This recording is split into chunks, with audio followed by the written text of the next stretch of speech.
What message does this send?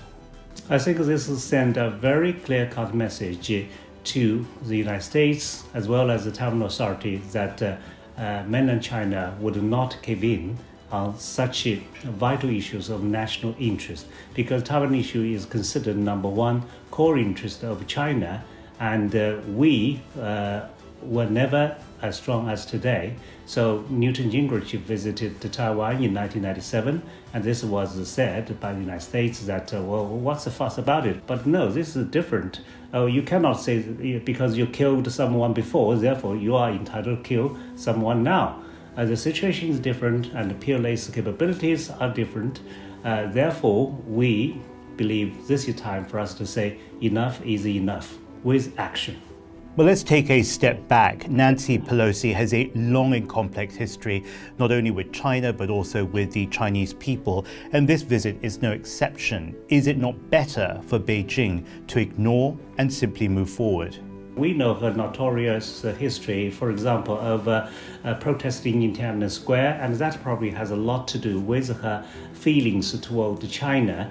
But this is a different case because she actually is a number three most important people in the United States. Her message to China would be important, and how President Biden could actually persuade her from making this trip would be equally important. But unfortunately, he did not succeed in doing that, although clearly he was not happy about it himself. They believe that the benefit of allowing her to go still outweigh the risk with her trip. So this is a carefully balanced move.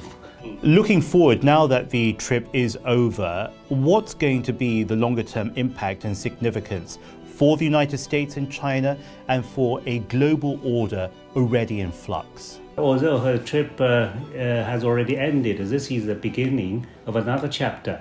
So from now on, the Chinese people, as well as POA, will simply be more determined in safeguarding China's sovereignty and territorial integrity.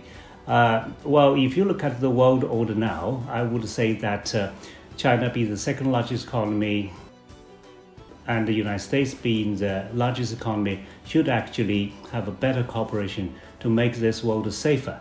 But if you read all the reports about Nancy Pelosi's visit, I believe most people would conclude that this is a deliberate provocation with no purposes at all. I would say that I'm not optimistic about it because the rivalry between China and the United States is being intensified. Therefore, both sides actually should make better efforts in having more guardrails. This is what Biden called for.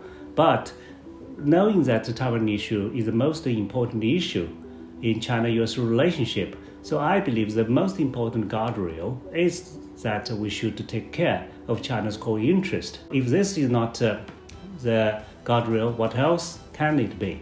And what more important guardrails could we two countries have?